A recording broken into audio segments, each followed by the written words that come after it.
मंच पर विराजमान राज्यपाल श्रीमान राम नाईक जी,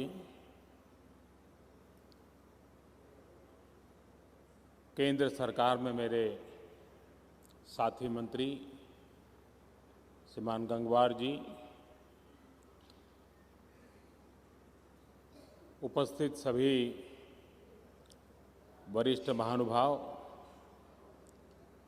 भाइयों और बहनों,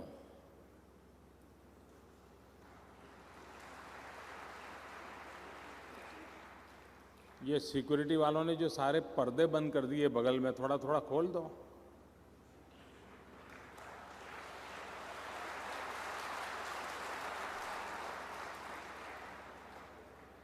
थोड़ा थोड़ा खोल के रखो ताकि हवा आए अंदर, मुझे भी कुछ दिखाई दे। यहाँ तो कुछ दिखता ही नहीं मुझे।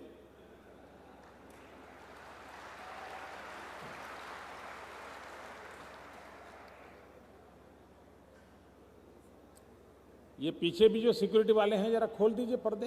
क्या जाता है आपका? अंदर बैठे हुए लोगों को थोड़ी हवा भी मिल जाए।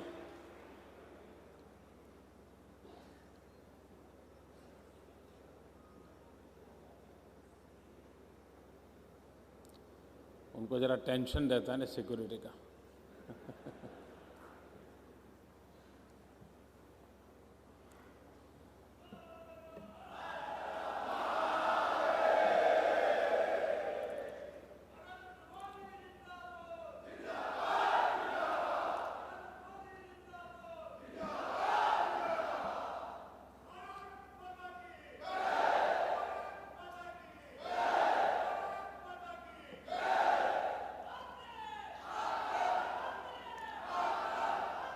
मैं उत्तर प्रदेश के मंत्री महोदय श्रीमान अहमद हसन जी विशेष रूप से आज उपस्थित रहे, मैं उनका आभार व्यक्त करता हूं।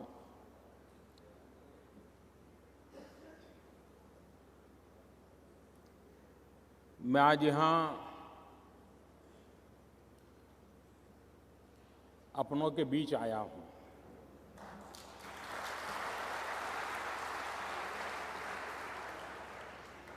अब सरकारी व्यवस्था ऐसी रहती है कि व्यवस्था के कारण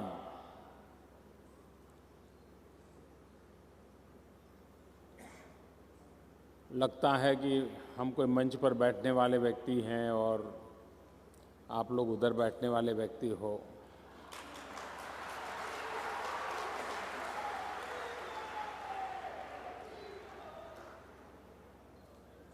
लेकिन मेरे केस में वो नहीं है। मैंने बनारस को अपना एक ऐसा स्थान के रूप में मैंने पाया है कि जिस बनारस ने मुझे अपना बना लिया है।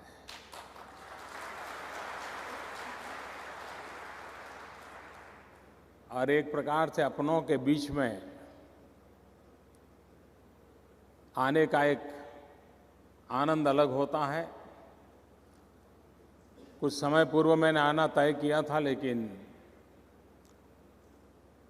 आंध्र में बहुत ही बड़ा साइक्लोन आया, उसके कारण मेरा वहाँ जाना जरूरी था, उसके कारण मैं यहाँ नहीं आ पाया। फिर कार्यक्रम में थोड़ा बदलाव हुआ, लेकिन मैं आज 2 दिन के लिए आपके बीच हूँ, आपके प्रतिनिधि के रूप में हूँ, आपके सुख दुख के साथी के रूप में हूँ, आपके सेवक के रूप में आया हूँ।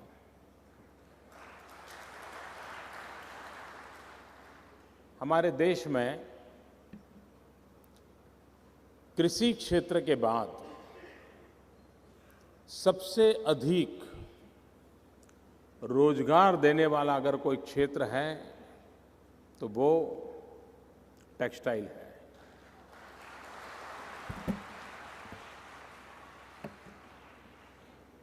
और कम पूंजी से ज्यादा लोग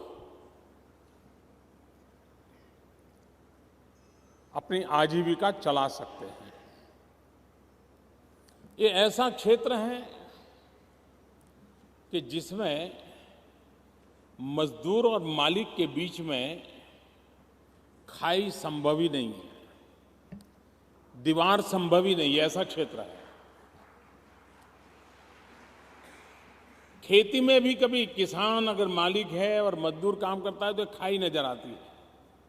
ये एक क्षेत्र ऐसा है कि जहां पर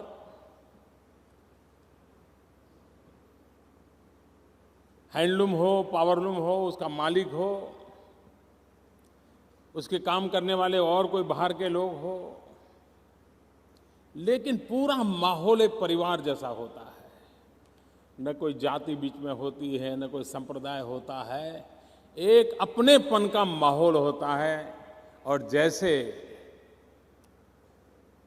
कपड़े के ताने बाने बुने जाते हैं, वैसे ही ये बुनने वाले समाज के भी ताने बाने बुनते रहते हैं।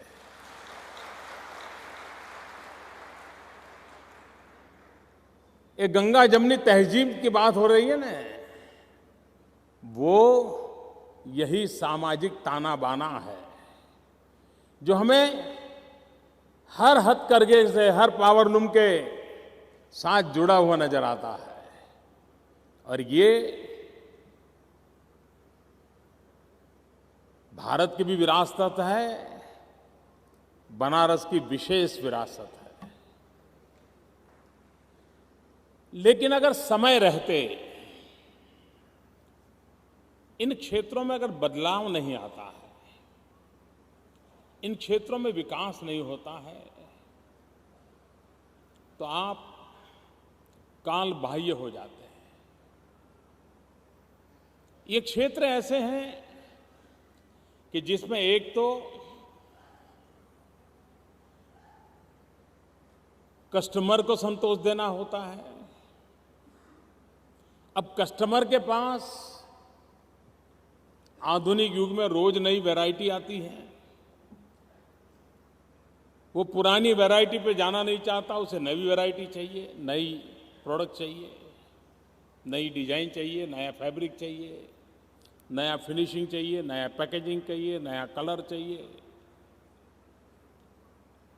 और जो ये बदलाव को समझ नहीं पाता है और अपना सालों पुराना काम करता रहता है, तो उसके एक निश्चित जो परिवार रहते हैं वो तो उसके साथ खरीदी करते रहते हैं, लेकिन न उसका विस्तार होता है, न उसका कोई बढ़ावा होता है।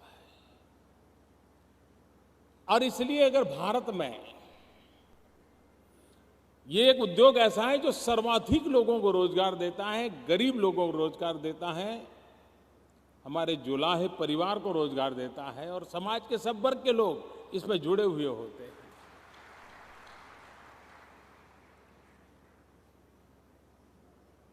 उसे भी दुनिया के साथ ताल मिलाने वाला बनाना पड़ता है। आधुनिक जो मॉडर्नाइजेशन हो रहा है उसके सामने वो टिक सके, ये व्यवस्था विकसित करनी आवश्यक होती है। और इसलिए सिर्फ रुपये दे, पंपिंग करें, ये करें, इससे काम बनता नहीं है। एक कॉम्प्रिहेंसिव विजन के साथ इस काम को आगे बढ़ाना पड़ता है। और आज उसका शुभारंभ बनारस की धरती से हो रहा है।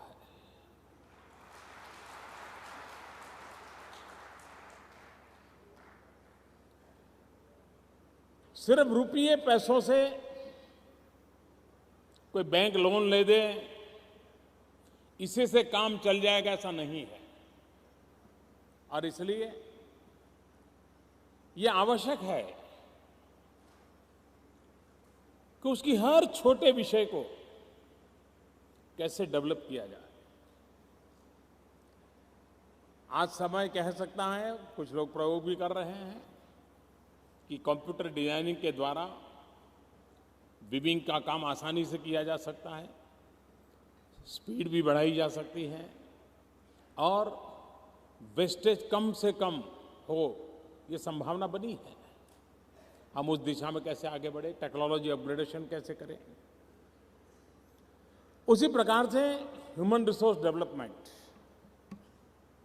ये जरूरी नहीं है कि हथकरघा और पावरलूम चलाने वाले हमारे कारीगरों को निप में या एनआईडी में जाकर के पढ़ेंगे और बड़ी डिग्री लेकर के आएंगे तब काम करेंगे, ये जरूरी नहीं है।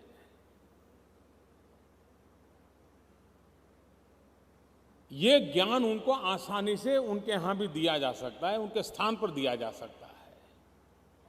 और सरकार की कोशिश ये है कि डिजाइनिंग के क्षेत्र में हमारे इस क्षेत्र में जुड़े हुए निचले तबके के लोग भी अगर उसके साथ जुड़ जाते हैं, उनको इसका लाभ मिलता है, तो प्रोडक्शन में, स्पीड में, क्वालिटी में, डिजाइन में एकदम से इंप्रूवमेंट लाने की संभावना रहती है। और इसलिए सरकार ने जो पूरी योजना को लागू करने का प्रयास किया है, उसमें एक तो टेक्नोलॉजी अपग्रेडेशन हो, हम दुनिया का मुकाबला कर सके, भले वो हैंडलूम हो या पावरलूम हो, हम दुनिया का मुकाबला कर सके, इस प्रकार से टेक्नोलॉजी अपग्रेडेशन की दिशा में रिसर्च हो, उस टेक्नोलॉजी के अनुकूल यंत्रों का मैन्युफैक्चरिंग हो, वो उनको प्राप्त हो, उस दिशा में प्रयास करने की आवश्यकता है। और सरकार ने उस दिशा में काम उठाया है। दूसरा, जैसे मैंने कहा कि ह्यूमन रिसोर्स डेवलपमेंट, आधुनिक से आधुनिक डिजाइन, क्योंकि जो इस विषय क्षेत्र में काम कर रहा है वो स्वभाव का तो उसको मालूम है कि ये बदलाव करूंगा तो अच्छा लगेगा, लेकिन अगर उसको साइंटिफिक ढंग से अगर ट्रेन किया जाए, काम करते करते ट्रेन किया जाए, जरूरी नहीं बहुत बड़ी बड़ी कॉलेज में जाना पड़ता है, वो अपने यहां रह करके भी इन चीजों को सीख सकता है।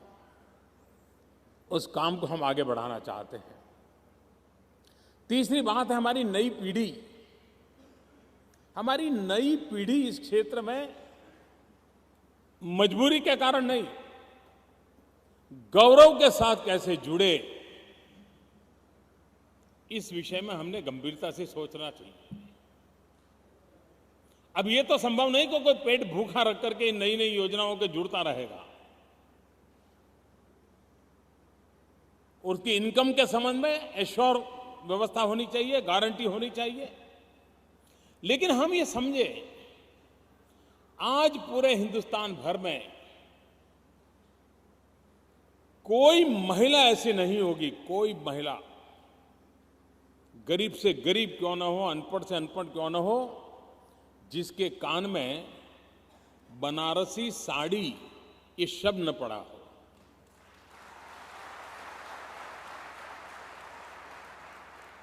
अब आज जो यहां लोग हैं, उनको पूछा जाए कि भाई ये बात पहुंचाने में तुम्हारा क्या कंट्रीब्यूशन है, तो आज जो लोग यहां बैठे हैं उनका कोई विशेष कंट्रीब्यूशन नहीं है। लेकिन हमारे पूर्वजों ने इस काम को जिस साधना के साथ किया, जिस पवित्रता के साथ किया, और ऊंचाई देखिए, हमारे पूर्वजों ने ऐसी नींव रखी है कि हर मां अपनी बेटी की शादी, जो जीवन का सबसे अमूल्य अवसर होता है, उसके मन का एक सपना रहता है कि बेटी को शादी में बनारसी साड़ी पहने।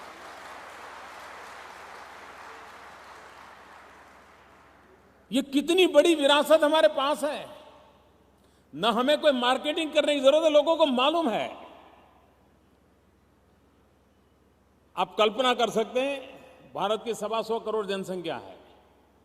आने वाले कुछ वर्षों में कम से कम 20 करोड़ से ज्यादा बेटियों की शादी होगी। मतलब 20 करोड़ साड़ी का मार्केट है। अब बनारस वाले सोचे, कभी सोचा है कि इतना बड़ा मार्केट? आपने कभी सोचा है कि इतना बड़ा मार्केट आपके लिए वेट कर रहा है, इंतजार कर रहा है? लेकिन हमने क्या किया, हम जितना कर सकते उतना किया, जितना जिसके पास पहुंचा उतना पहुंचा। फिर बाकी लोगों ने क्या किया, आर्टिफिशियल माल जहां से मिलता था वो ले लिया। हम इस प्रोडक्शन क्वांटम को इतना बढ़ाएं ताकि भारत के हर परिवार की नीड है, हर परिवार एक पीढ़ी में जितनी बेटियां हैं उतनी साड़ी खरीदने की इच्छा रखता ही रखता है।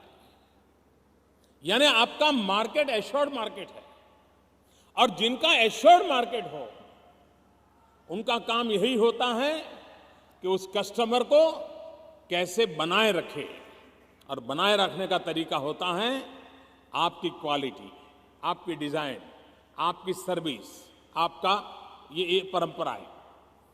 और उन कामों को करने के लिए आज जो ट्रेड फैसिलिटेशन सेंटर आपके यहां बन रहा है, जमीन की अगर लागत जोड़ दें तो ये शायद 500 करोड़ का प्रोजेक्ट हो जाएगा।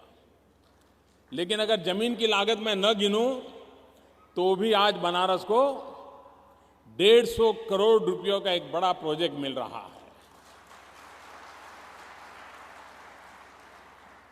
और ये सिर्फ 150 करोड़ का मसला नहीं है।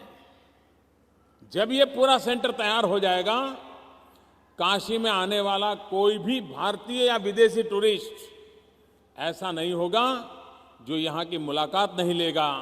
ये एक ही जगह पर यहां की शिल्प कृतियां, यहां की टेक्सटाइल की चीजें, जो यहां की विरासत है, उस विरासत को एक जगह पे प्राप्त न कर सके ऐसा कोई भी टूरिस्ट नहीं होगा।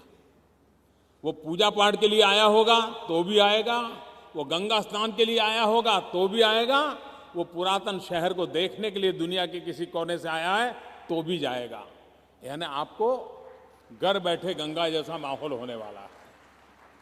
और इसलिए ये फैसिलिटेशन सेंटर, ये आपका काम है कि आप इसमें किस प्रकार से भागीदार बनते हैं, आप इसमें किस प्रकार से जुड़ते हैं, आप अपनी चीजों को किस प्रकार से वहां डिस्प्ले करते हैं, आप मार्केट को आकर्षित करने के लिए कौन से आधुनिक तरीकों को अपनाते हैं। आज विश्व में ई बिजनेस बढ़ता चला जा रहा है। ग्लोबल मार्केट के लिए संभावनाएं टेक्नोलॉजी के कारण बनी हैं। विदेशों में भी बनारसी शब्द नया नहीं है। मैं एक बार सालों पहले बोस्टन गया था। बोस्टन एक प्रकार से विद्वानों की नगरी मानी जाती है।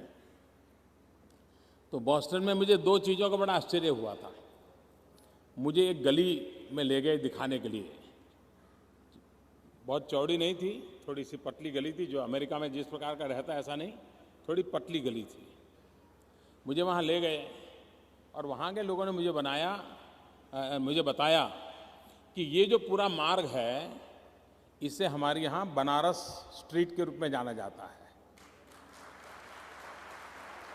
तो मैंने कहा क्या कारण है भाई, ये जरा थोड़ी संकड़ी है इसलिए है क्या, ये जरा नैरो है इसलिए है क्या? उन्होंने कहा नहीं, हमारे यहाँ यूनिवर्सिटीज के जो टॉप मोस्ट टीचर्स हैं वे सब इसी इलाके में रहते हैं, और इसलिए ये विद्वानों की जगह है। और हम लोग भी उनको यहां गुरु शब्द से बुलाते हैं। तो एक तो उस गली में गुरु शब्द, और दूसरा उस गली का नाम बनारस स्ट्रीट, ये मेरे लिए एक ऐसा आनंद और गौरव की पल थी। मैं ये 15-20 साल पहले की बात बता रहा हूं। आप कल्पना कर सकते हैं कि बनारस शब्द ये दुनिया के लिए अपरिचित नहीं है। हमारे पूर्वजों के प्रयास से हो चुका है। ई कॉमर्स के द्वारा ये जो विरासत है, इस विरासत का हम एक स्ट्रेटेजिकली यूज करें, हम ग्लोबल मार्केट को छूने का प्रयास करें और ग्लोबल रिक्वायरमेंट के अनुसार हम अपने आप को मॉडिफाई करें। मुझे विश्वास है कि हम इस पूरे उद्योग को और तेज गति से आगे बढ़ा सकते हैं और नई ऊंचाइयों पर ले जा सकते हैं। भारत सरकार ने एक और भी निर्णय किया है